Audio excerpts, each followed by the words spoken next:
Early Sunday, and I mean early, when it was still nighttime and most were sleeping, or maybe some were still surfing online for late night Christmas gift ideas.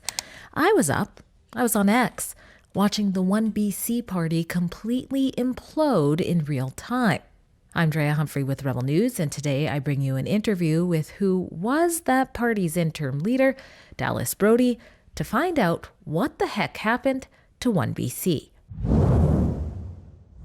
Now, before I get to my sit-down interview with Miss Brodie, you need to know that everything that transpired with this party over this last weekend is not possible for me to discuss in a single report. So if you haven't already seen it, I put together a timeline of the party imploding in real time in the public's view, which you can read after this report by heading to the description box below and clicking on the link to the written article for this report. But if you don't know anything yet, here's a couple of takeaways.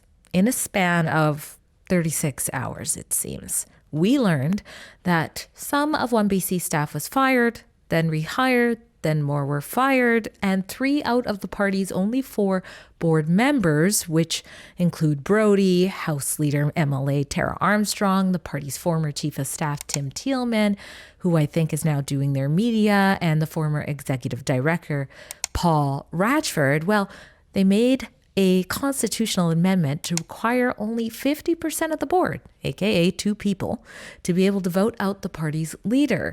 And vote out they did.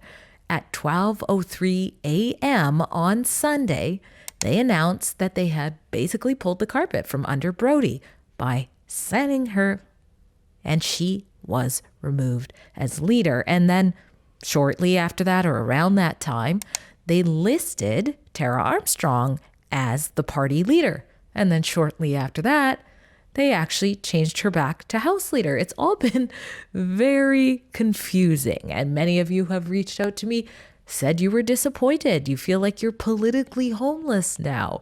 Some of you can't wrap your head of it. Others are like thinking it's a good thing because you don't like the idea of perhaps it being a vote splitting issue. But all of you are confused. I mean, it was just a couple of weeks ago that sure, this underdog party of only 2 MLAs was quite mighty in their approach. Many of you know they've been labeled residential school deniers, but 2 weeks ago they released a very successful documentary called Making a Killing, which last I checked had hundreds of thousands of views on YouTube and millions on X. That documentary exposes how tax dollars are being misused under the guise of reconciliation and the false unmarked grave claims. It showed their critics that this is an issue that Canadians and British Columbians care about. And then boom, that was then. This is now. And this is why I am interviewing Dallas Brodie. I also reached out to the other key players involved, and Miss Brodie, to her credit, is the one agreeable to an interview. So here's our little talk that we had, and there'll be some updates as well at the end. Tell us, why are you no longer the interim leader of OneBC, and are you even part of the party? Well, the party still exists, and I'm trying to make sure I retain the party. We're working on that, because even if I just end up sitting all by myself in the legislature, I'd like to maintain the party infrastructure and still fight ahead, because a lot of people are, contacting me and saying, you are OneBC and we want to stay behind you and keep working on it. And this is a terrible development, but things happen in life and you just have to move forward. And I want to so retain the party and move forward and keep building and keeping a voice for the people who are counting on me to do what I have been doing. Well, let's talk about that for a second. How did you essentially lose the party? What is the core issue that led to, I guess, a split? Well, my view is this started in the middle of the last week of the legislature. It was involving a staffer we have, young man named Othman McLuffy, who I sensed over time that there was something, that it wasn't really a fit with our team. given to some, ideological, where he'd really want to take the party, and I had repeatedly said, this isn't a fit. I'd like him to be removed. And I was told by my chief of staff that he would mentor him and bring him along. But the issues kept coming up, and they even involved, details like when he would come to public events, he insisted on wearing masks and mirrored glasses. And, as a person who I believe in complete honesty and openness and integrity, that is just a symbol of that's not me. And when I would ask, what's this all about? He said, I didn't want people to know that I'm affiliated with your party because I don't want people to know I'm here. And I would ask why, and I could never get the answers to this. So ultimately, it's over this staffer is really what's happened. Paul and Tim are now saying that apparently that I yelled at people in the office, but that's not what the people are. All the rest of the staff is supporting me, and I don't know where this is coming from. I really don't, and no one had ever mentioned anything about this to me. I've been in the Ledge. I've been working with them since last March, so I don't know why they're doing this, and I can't explain it. But I would say when push came to shove and I finally said, so one big thing that happened is I had been pushing and pushing to have this young man removed, being not a fit, and I didn't like where he was pulling our policies. Then an article came out on the internet December 4th that said, we found him, here he is, and he's working for Dallas Brodie at OneBC. And that's when I was like, I told you guys. And then out came all this stuff that I didn't even know about. And it was all in this article.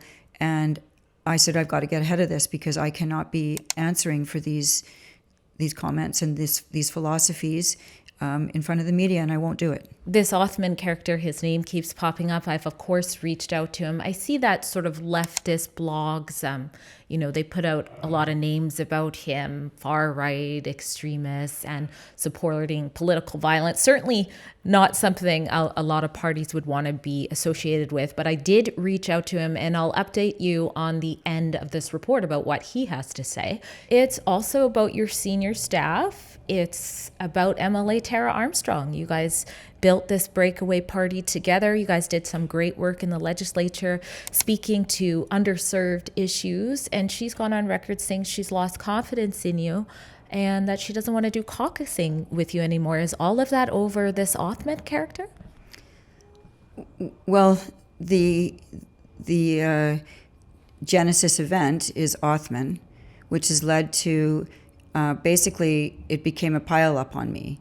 So Tim and Paul had phoned me one morning and started, mansplaining to me and talking to me about how I needed to, correct my behaviors, and that I was supposedly yelling at people in the office in front of other employees. And I was like, I honestly said, what are you guys talking about? And so they sounded very sort of nervous when they were doing this. And I remember going, I said, you guys, what is this about? And then I tried to speak to Tara at one point, but I could see that they had all decided already what was going to happen. And there was no way I was going to get a proper audience with this group. And I actually was so shocked. I needed to take some time to deal with what was happening, because when I asked for Othman to be fired, actually what they did do is fire my main person I work with, who is my constituency assistant and also does some work in the legislature. And they just fired her without even telling me that. And that would be like someone firing your cameraman, or if you had a cameraman, without even speaking to you first for things that you weren't even, like, what are you doing? Mm-hmm. So anyway, this steamrolled, and then their complaint is that I wasn't communicating with them over this 3-day period. And in some ways that's true. I sent some texts and so on, but the conversations I did have with Tara were not getting to the nub of the issue. Like, she had decided already that they were right, I was wrong, and that so we were at loggerheads. There was nothing to speak about at this point, and it was really surprising for me because Tara and I were working so closely together. And I thought that she would for sure want to talk to me about it, and without sort of, getting angry with me. But she, that's how it went. And so their claim is that because I wasn't communicating, that I lost their confidence. Well, you were acting as interim leader and there was a breakdown in communication.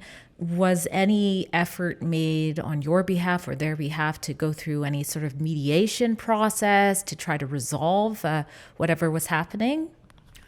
Yes, a couple of people have stepped forward to mediate. There were people phoning and trying to talk, but they were saying that when they would speak to any of those three, it felt like they were reading a script and just not receiving. And then they'd ask a direct question and say, I'll have to get back to you on that. Almost like they were carefully managing their message, which is strange because we should have been trying to just work this out and not have this explode into the media and have all this happen. I don't think this needed to happen. And for the record, on many occasions I had said to Tara, if you ever want to be leader, just let me know. I didn't even particularly want to be leader of the group. I agreed to do it because Tara didn't want to do it. And so I am doing it, and I did it, and I think I was doing a very good job. And I had never had any complaints until suddenly I had lost the confidence of the caucus. And it's been shocking to me, and I will say it's been terribly hurtful. And we had all worked very hard, and I've put aside my life, and I've been doing everything I've been asked to do, and I think doing it well. But when I saw our policy drifting in a direction that I could not accept, and I showed leadership, and I said, this is going to happen. I will not. That's when I was like, okay, you're not doing what you're supposed to do anymore. So we don't like you now. What was the direction that you could not accept? We were starting to tweet and talk way too much about immigration. And well, I know because there's a world movement that I wasn't even aware of, actually, because my focus in politics was not immigration, but there's a world movement talking about something called remigration. And whether people like that idea or not, it is not something that we need to be focused on here in British Columbia, in this little party, in this little corner of the world. We have unbelievable problems here in BC, and I have already taken massive steps to try and address things that nobody else wanted to touch. And frankly, I'm right where I wanted to be, and I felt like I was being pulled into a direction that I didn't like. And I put my foot down, and I think at a deeper level, that's what this was really about. And so I don't want to talk endlessly about things like get involved in this discussion about remigration, because the remigration philosophy means that unless you're basically white European, you don't belong in Canada.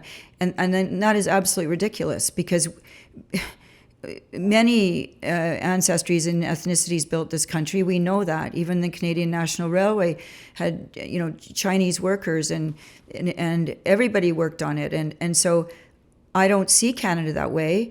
I'm not a huge fan of sort of forced multiculturalism, but I'm also not saying that you can't say that the country is, I don't want to be, that's not my policy. It's not my philosophy. People who are here, I want them here. Provincially, there are some policies. I do believe the immigration has been too fast, too much all at once, and the federal government has cut back dramatically because they realized it as well, mainly because our hospitals, schools, infrastructure, it's too much, too fast. I totally agree with that. But that's a different discussion, though. We here,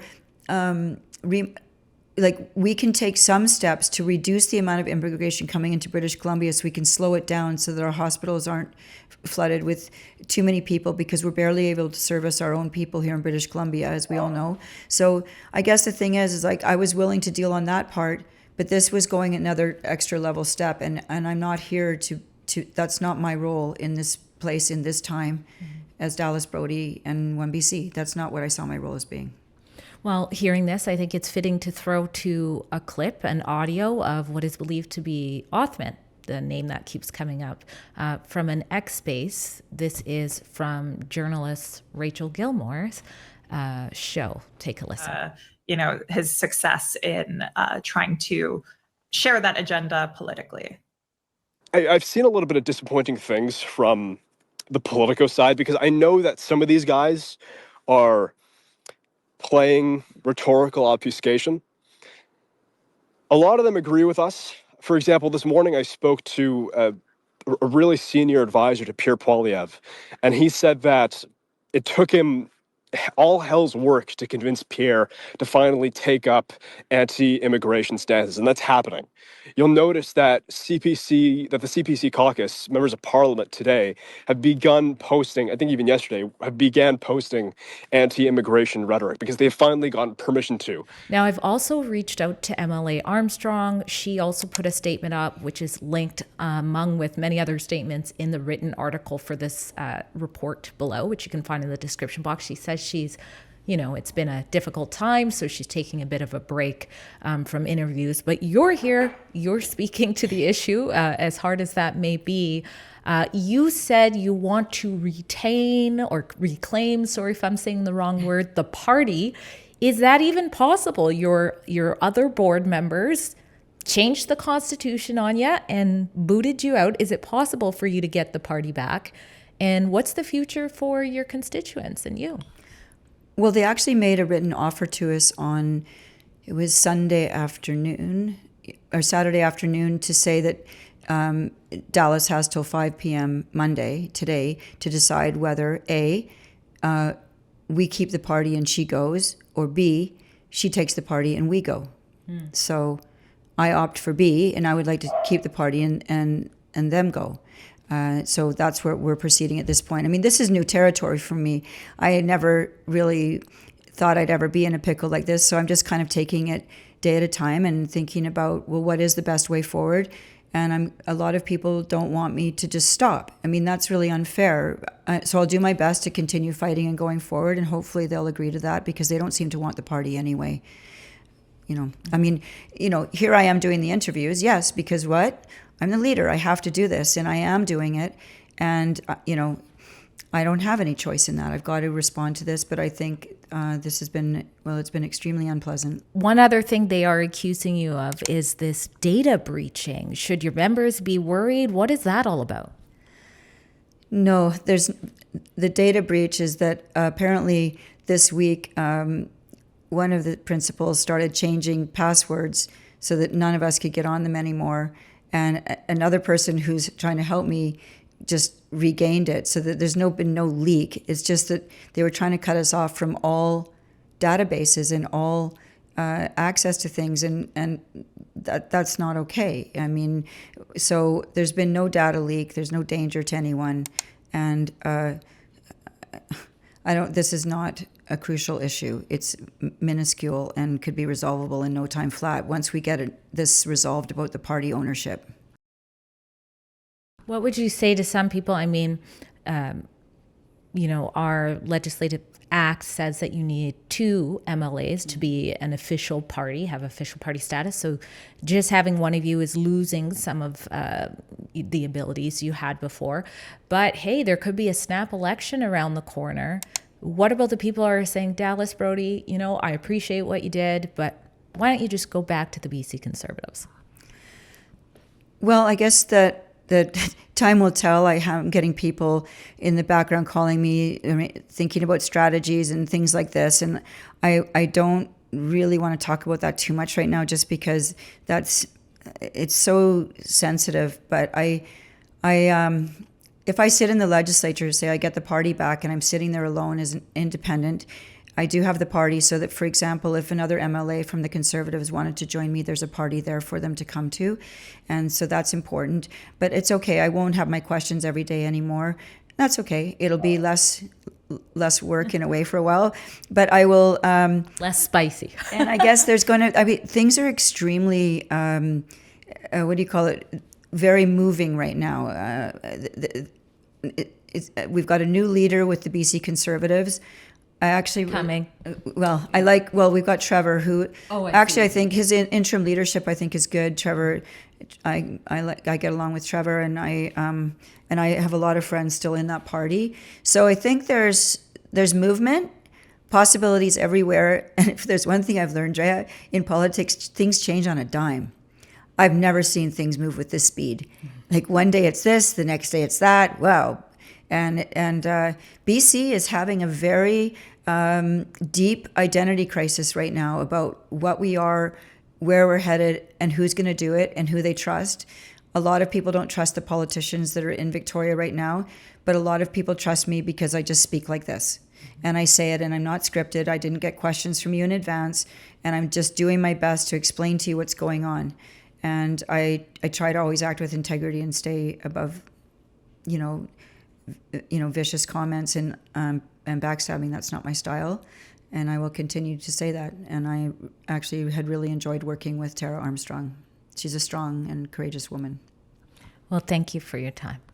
Thank you, Drea. After speaking with Brodie, I did receive a statement about Othman, who it seems was central, at least according to Brodie, to this fallout. The statement actually isn't from Othman. Othman wouldn't provide answers for the public regarding my questions to him, such as what is his response to the claims being made in that anonymous blog that Brodie mentioned. And to be clear, I'm not saying that blog is highly credible, especially since the writer appears to be anonymous and far left journalist Rachel Gilmore, whom I showed you that audio clip from. But nevertheless, Othman also wouldn't answer whether or not the accounts in there belonged to him. One account is this one, which since has privatized its post for the public. But what he did do was refer me to the following statement issued by the party. What's left of it? It's confusing. Mr. Thielman's name is at the bottom. He's working, I guess, in a media capacity. And this is what some of it said. The rest of it will be in the written article in the description box below. On December 14th, Ms. Brodie claims on X that the reason for her demanding that several staffers be fired during the fall session was an incompatibility of values with a particular junior staffer, aka Othman. However, she only ever expressed these claims of incompatibility after senior staff confronted her to raise concerns about her workplace misconduct, which included demeaning language and angry outbursts towards junior staff. After senior staff and caucus colleague MLA Armstrong raised concerns of her behavior, Ms. Brodie severed communication and refused to respond to senior staff or MLA Armstrong for nearly a week, despite multiple urgent requests to discuss pressing matters. Ms. Brodie, as a leader, has refused to return communication to senior members of her team. And again, the full thing will be in the report below. Honestly, I could go back and forth between both sides of the party, their staff supporting Brodie and their staff on the other side, and it would take me all day to do it. So again, read the article. It's not funny at all. It's very sad. It's very sad for the conservative movement in general. John Rustad, he's gone. I think I was the first journalist to let people know something wasn't quite right there, at least on the conservative side of media. And then, poof, is OneBC gone? Who knows? Time will tell. My head hurts. Does yours too? Let me know in the comments. Drea Humphrey for Rebel News. At Rebel News, we don't back down from bringing you the other side of the story, even when conservatives don't like when we do so. If you appreciate the important work that we do and want to get behind making it continue to be there for you, please donate what you can at our special website called bcleadershipreports.com.